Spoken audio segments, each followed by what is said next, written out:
अस्सलाम वालेकुम दोस्तों, नमस्ते, सत श्री अकाल। कैसे हैं सब जन? उम्मीद करता हूँ अच्छे होंगे। मैं जिलानी अहमद इंडिया से। ये मूवी की स्टार्ट हो रही है।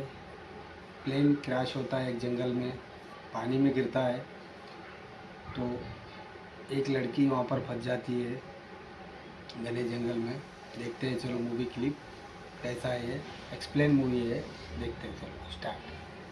-20 डिग्री C के मौसम में उस महिला ने खुद को मजबूर किया कि वह अपना टॉप उतार दे। फिर उसने अपनी पैंट भी नीचे सरका दी और अब वो सिर्फ अपने अंडरगारमेंट्स और जूतों में रह गई। जमाने वाली हवा उसकी खुली त्वचा को काट रही थी, जिससे उसका पूरा शरीर बेकाबू होकर कांपने लगा। लेकिन उसने एक पल भी हिचकिचाहट नहीं दिखाई। दांत भींचते हुए, ठंड को सहते हुए वो सीधे बर्फीली झील के अंदर चली गई। सिर्फ कुछ ही सावधानी भरे कदमों के बाद अचानक झील का तल उसके पैरों के नीचे से गायब हो गया। इस अनपेक्षित गहराई ने उसके अंदर दहशत की लहर दौड़ा दी और वो नीचे की ओर डूबने लगी। अचानक बढ़ी गहराई और सिर के ऊपर बंद होती निर्दयी ठंड ने उसे झकझोर दिया। वो घबराकर हाथ पैर मारने लगी और जल्दी जल्दी तैरते हुए किनारे की ओर वापस आई। किनारे पर खड़ी होकर वो बुरी तरह कांप रही थी। तभी उसे एहसास हुआ कि इस तरह सीधे चलते हुए अंदर जाना काम नहीं करेगा। जल्दी सोचते हुए उसने किनारे पर बिखरे हुए कई लकड़ी के लट्ठे इकट्ठा किए और उन्हें पानी में धकेल दिया। लकड़ियों को सहारे के रूप में इस्तेमाल करते हुए वह दोबारा झील में उतरी। इस बार उसने एक तैरते हुए लट्ठे को कसकर पकड़ा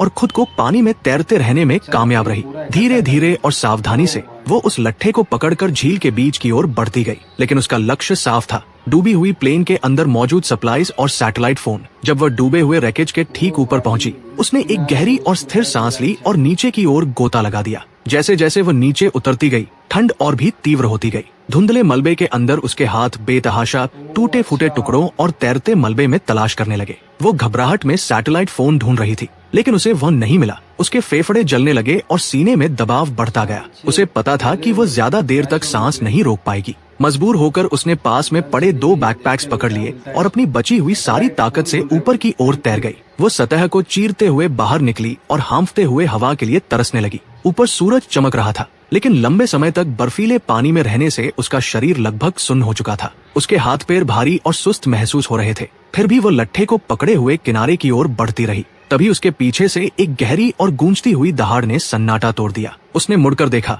एक भूरा भालू उसके कैंप को तहस नहस कर रहा था। वह विशाल जानवर उसकी बची खुची सप्लाईज को फाड़ रहा था। उसे उसका आखिरी बचा हुआ खाना मिला और उसने पैकेजिंग समेत सब कुछ निगल लिया। फिर वह थोड़ा हटकर खड़ा हो गया, पीछे सिर्फ एक भाप छोड़ती हुई गंदगी का ढेर छोड़ते हुए, जो उसके नुकसान की भयानक याद दिला रहा था। इसके बाद भालू की नजर उसके साथी की लाइफलेस बॉडी पर पड़ी। यह देखकर वह डर से कांप उठी। उसने पानी को जोर जोर से थपथपाया, चिल्लाई और छींटे उछाले ताकि भालू डरकर भाग जाए। लेकिन भागने की बजाय भालू जैसे उत्सुक हो गया। लगभग चिढ़ाने वाले अंदाज में उसने उसके साथी की कटी हुई बाह अपने मुंह में उठा ली। कुछ देर बाद शायद वह और भूखा नहीं था, इसलिए वो धीरे धीरे जंगल की ओर चला गया। जब वो आखिरकार किनारे पहुंची तो वो खुद को घसीटते हुए जमीन पर ले आई, थकी हुई और कांपती हुई। सबसे पहले उसने अपने साथी को दफनाया। उसके बाद ही वो वापस कैंप में लौटी और उन बैकपैक्स को जांचने लगी जिन्हें वो प्लेन से निकाल कर लाई थी। पहले बैग में सिर्फ tablets, charging cables, sewing kits, चश्मे और कुछ छोटे मोटे सामान थे।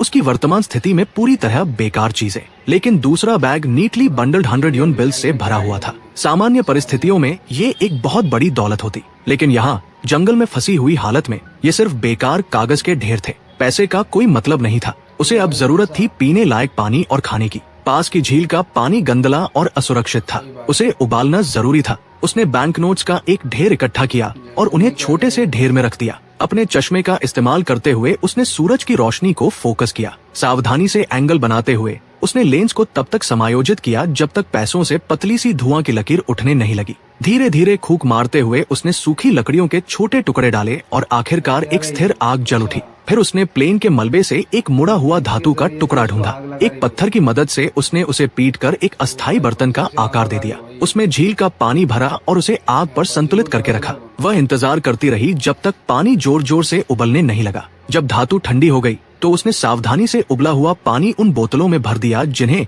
वो वापस लाई थी। फिलहाल के लिए पीने के पानी की समस्या हल हो गई थी, लेकिन खाना अब भी एक समस्या था। उसने स्यूइंग किट से धागा निकाला और उसे एक लकड़ी की छड़ी से मजबूती से बांध दिया। सही हुक न होने की वजह से उसने अपनी एक बाली को उसके सिरे पर बांध दिया। एक अस्थायी कांटे की तरह घुटनों तक पानी में खड़ी होकर वो धैर्य से इंतजार करने लगी। आश्चर्य की बात यह थी कि आखिरकार एक मछली ने कांटा पकड़ लिया, लेकिन जैसे ही उसने उसे खींचने की कोशिश की, कमजोर धागा तुरंत टूट गया और मछली वापस गहराई में गायब हो गई। मछली पकड़ना अविश्वसनीय साबित हुआ, इसलिए वो जंगल की ओर खाने की तलाश में निकल पड़ी। कैंप से ज्यादा दूर नहीं, उसे अलग अलग रंगों के जंगली बेरीज से भरी झाड़ियां मिली। उसने सावधानी से उन्हें तोड़ा, अलग अलग प्रकार के अनुसार छांटा और कुछ अपने साथ वापस लाई। एक किस्म को चुनकर उसने बहुत सावधानी से चखा। शुरुआत में कुछ गलत नहीं लगा, इसलिए वह और ज्यादा खाने लगी। लेकिन ये एक गलती थी, वे बेरीज जहरीले थे। जल्द ही उसका पेट बुरी तरह मरोड़ने लगा। पूरी रात वो उल्टियां करती रही और दर्द से तड़पती रही। उसका शरीर कमजोर और निर्जलित हो गया।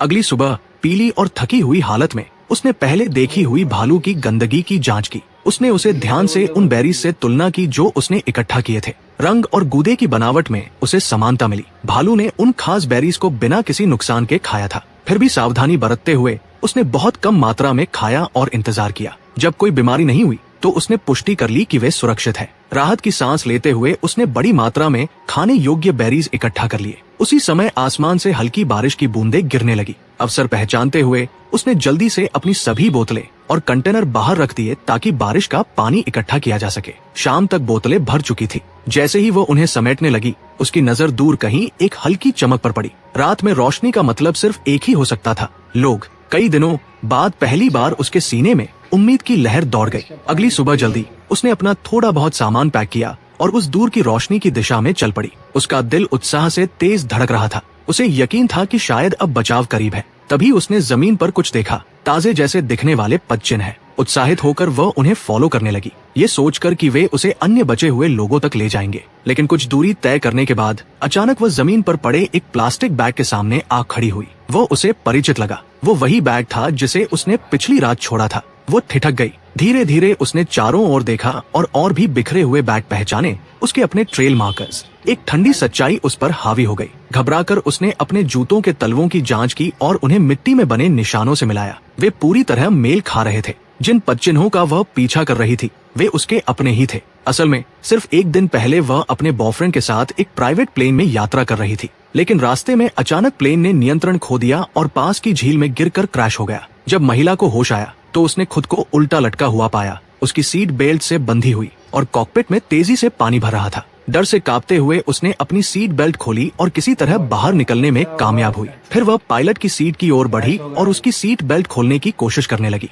लेकिन उसके लिए ये एक और बड़ा झटका था। उसके बॉयफ्रेंड ने पहले ही प्लेन का दरवाजा खोलकर खुद ही बाहर छलांग लगा दी थी। वो स्तब्ध रह गई। जो आदमी हमेशा उससे प्यार और ख्याल रखने का दावा करता था, वही उसे मरने के लिए पीछे छोड़ गया था। लेकिन उसके पास इस बारे में सोचने का समय नहीं था, क्योंकि पानी तेजी से ऊपर चढ़ रहा था। उसने तुरंत पायलट को बचाने की कोशिश शुरू कर दी, लेकिन उसे ये नहीं पता था कि एक लोहे की रॉड पायलट के पैर में आर पार घुस चुकी थी और वो खुद को छुड़ाने की पूरी कोशिश कर रहा था। उसने बहुत संघर्ष किया, लेकिन वह निकल नहीं पाया। पानी लगातार ऊपर बढ़ता जा रहा था। आखिरकार पायलट ने हार मान ली और महिला से कहा कि वह अपनी जान बचाए और यहाँ से निकल जाए। अपने दर्द और डर को छिपाते हुए वो मुड़ी और झील की सतह की ओर तैर गई। जैसे ही वो ऊपर आई और हवा के लिए हांफी, उसने अपने बॉयफ्रेंड को मदद के लिए चिल्लाते हुए देखा। तभी उसे याद आया कि उसे तैरना नहीं आता था। भले ही वो उससे नाराज थी, फिर भी उसने उसे बचाने का फैसला किया। वो उसके पास पहुंची, उसे पकड़ा और पूरी ताकत लगाकर किनारे तक घसीट लाई। थकी हुई महिला जमीन पर गिर पड़ी, ये सोचकर कि अब सब कुछ ठीक हो गया है। लेकिन असली मुसीबत तो अभी शुरू होने वाली थी। कुछ देर बाद जब उसने अपने बॉयफ्रेंड को जगाने की कोशिश की तो उसने देखा कि उसका चेहरा पीला पड़ चुका था और उसका शरीर बर्फ की तरह ठंडा हो गया था। घबराहट उसके अंदर दौड़ गई। उसने जल्दी से उसकी जांच की और पाया कि धातु का एक टुकड़ा उसकी जांघ में धंसा हुआ था और घाव से खून बह रहा था। उसने अपने हाथ से उस धातु के टुकड़े को निकालने की कोशिश की, लेकिन जैसे ही उसने घाव को छुआ, उसका बॉयफ्रेंड दर्द से चिल्ला उठा। वह डर गई और समझ नहीं पा रही थी कि क्या करे। तभी उसने तुरंत अपनी बेल्ट निकाली और घाव के ऊपर कसकर बांध दी ताकि खून बहना रुके। लेकिन ये सिर्फ एक अस्थायी उपाय था। सही इलाज के बिना उसका बॉयफ्रेंड मर सकता था। उसने तुरंत अपना फोन निकाला और पुलिस को कॉल करने की कोशिश की, लेकिन कोई सिग्नल नहीं था। कॉल कनेक्ट ही नहीं हो रही थी। फिर उसने अपने बॉयफ्रेंड का फोन इस्तेमाल किया, लेकिन उसमें भी वही समस्या थी, बिल्कुल नेटवर्क नहीं। इसके बाद वो जंगल की ओर भागी, उम्मीद करते हुए कि शायद कहीं सिग्नल मिल जाए। वो एक पहाड़ी की चोटी तक चढ़ गई, लेकिन चारों ओर सिर्फ घना जंगल था और फिर भी कोई नेटवर्क नहीं था। यह देखकर वह पूरी तरह निराश हो गई। लेकिन अगला दिन उसके लिए और भी बड़ा झटका लेकर आया। सुबह जब उसने अपने बॉयफ्रेंड को जमीन पर बिना किसी हलचल के पड़े देखा तो डर ने उसे जकड़ लिया। वो भागकर उसके पास गई। उसने उसे छुआ और पाया कि उसका शरीर बर्फ जैसा ठंडा था और वो अब सांस नहीं ले रहा था। लगातार लगे झटकों ने उसे अंदर से तोड़ दिया। वो सोचने लगी कि अब वो अपनी जिंदगी कैसे जिएगी। एक पल के लिए उसके मन में आया कि वह भी अपने बॉयफ्रेंड के साथ मर जाए, लेकिन तभी उसे अपने अंदर पल रहे बच्चे का ख्याल आया। जैसे ही उसने अपने अजन्मे बच्चे के बारे में सोचा, उसके अंदर फिर से ताकत लौट आई। उसने अपना फैसला बदल दिया और तय किया कि वह अपने बच्चे के लिए किसी भी कीमत पर जिंदा रहेगी। अगले दिन महिला ने अपने सारे सामान के साथ जंगल छोड़ने की कोशिश की, लेकिन वह जंगल एक भूल भुलैया की तरह था। वह जितनी दूर भी जाती, अंत में उसी जगह वापस आ जाती। थकी हुई और निराश होकर वह एक पेड़ के नीचे बैठ गई और सोचने लगी कि अब क्या करे। तभी उसकी नजर अपने बैग पर पड़ी और उसके दिमाग में एक विचार आया। उसने अपना महंगा लैपटॉप बाहर निकाला। फिर उसने सोचा कि वह इन चीजों का इस्तेमाल जंगल में अपना रास्ता चिन्हित करने के लिए कर सकती है। उसने पैसों के बंडल जमीन पर फेंक दिए। फिर वह एक एक करके कैश को कचरे की तरह जंगल में गिराती हुई आगे बढ़ने लगी ताकि रास्ता याद रहे। लेकिन पूरा दिन भटकने के बाद उसने महसूस किया कि वो फिर से उसी जगह लौट आई है। अब उसे समझ आ गया कि बिना मैप या सही दिशा ज्ञान के इस जंगल से बाहर निकलना असंभव है। हार मानकर और थकी हुई वो वापस अपने कैंप में लौट आई। उसने अपने बैग से एक स्टील नीडल निकाली और उसे अपनी घड़ी के मैग्नेट से रगड़कर मैग्नेटाइज कर दिया। फिर उसने उस सुई को अपने ईयर प्लग में डाल दिया। इस तरह उसने एक साधारण कॉम्पास बना लिया। वो बहुत खुश हुई। उसे विश्वास था कि अब वो आसानी से जंगल से बाहर निकल जाएगी, लेकिन उसे ये नहीं पता था कि उससे भी बड़ा खतरा उसका इंतजार कर रहा था। अचानक उसे अपने पीछे से कुछ अजीब आवाजें सुनाई दी। वो डर गई और तेजी से भागने लगी, लेकिन भागते समय उसका पैर फिसल गया और वह एक गहरे गड्ढे में गिर गई। उसे नहीं पता था कि वो कितनी देर तक बेहोश रही। जब उसे होश आया तो उसने देखा कि उसका निचला शरीर एक बड़े पत्थर के नीचे दबा हुआ था।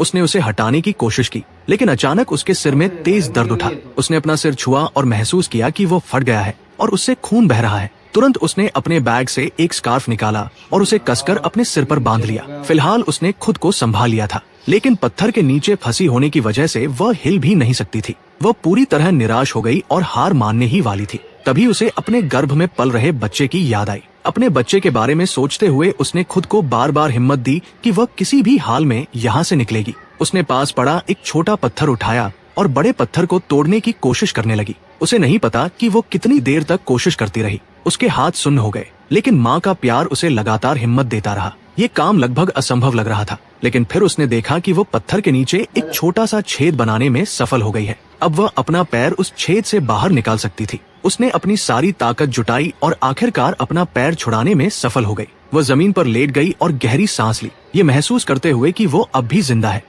लेकिन असली समस्या अब शुरू हुई थी। जब उसने गुफा से बाहर निकलने की कोशिश की तो उसने देखा कि गुफा का मुंह उससे बहुत ऊपर था। चारों ओर चिकनी और फिसलन भरी चट्टानें थी। एक सामान्य व्यक्ति के लिए भी बाहर चढ़ना मुश्किल होता और उसके पैर बुरी तरह घायल थे। अब वो पूरी तरह टूट चुकी थी। उसने अपने अजन्मे बच्चे की तस्वीर देखी और जोर जोर से रोने लगी। उसे लगा कि इतनी कोशिशों के बाद भी वो फंसी हुई है। गुस्से में उसने पास पड़ा एक पत्थर उठाया और पूरी ताकत से दीवार पर दे मारा, लेकिन आश्चर्यजनक रूप से उस चोट से दीवार में एक छोटा सा छेद बन गया। महिला ने समय बर्बाद नहीं किया। वो तुरंत उस छेद से रेंगते हुए बाहर निकलने लगी। भारी मेहनत के बाद आखिरकार वह गुफा से बाहर निकलने में सफल हो गई। अब वो एक लकड़ी की छड़ी का सहारा लेकर लंगड़ाती हुई जंगल में आगे बढ़ने लगी। अगले कुछ दिनों तक वह लगातार चलती रही। जब भी वह थक जाती, रुककर आराम करती। जब भूख लगती, रास्ते में मिले जंगली फल खा लेती। कई दिनों बाद आखिरकार उसे जंगल से बाहर निकलने का रास्ता मिल गया। उसे लगा कि अब वो सच में बच गई है, लेकिन उसके सामने एक तेज बहती हुई नदी थी। एक बार फिर वह निराश होकर जमीन पर बैठ गई। उसे समझ नहीं आ रहा था कि क्या करे। फिर उसने सोचा कि शायद वह नदी की धारा के साथ बहते हुए आगे बढ़े और कहीं मदद मिल जाए। उसने लकड़ी का एक टुकड़ा उठाया, उसे पानी में फेंका और उसे पकड़कर धीरे धीरे नदी के बीच की ओर तैरने लगी। वह धारा के साथ आगे बढ़ती रही, लेकिन जैसे ही नदी में एक तेज मोड़ आया, उसका हाथ लकड़ी से फिसल गया। अब वो सिर्फ अपना सिर पानी के ऊपर रखने की कोशिश कर रही थी ताकि वो डूब न जाए। तभी दो लोगों ने उसे देख लिया। वे तुरंत उसकी ओर दौड़े और समय रहते उसे बचा लिया। महिला बच गई। इस तरह उसने एक बार फिर मौत को हरा दिया और जिंदा रही। 6 महीने बाद वह महिला अपने पिता के साथ एक हॉस्पिटल पहुंची। वहां उसने एक स्वस्थ बच्चे को जन्म दिया। उसने उस छोटे मासूम बच्चे को देखा जिसे उसने अपनी जान जोखिम में डालकर बचाया था। उसकी आंखों में आंसू भर आए और उसने खुद से वादा किया कि वह इस बच्चे को कभी किसी भी तरह की तकलीफ नहीं होने देगी। चलो भाई, मूवी का एंड हो गया। अच्छा है, हिम्मत हो तो कहीं से भी निकल सकते हैं।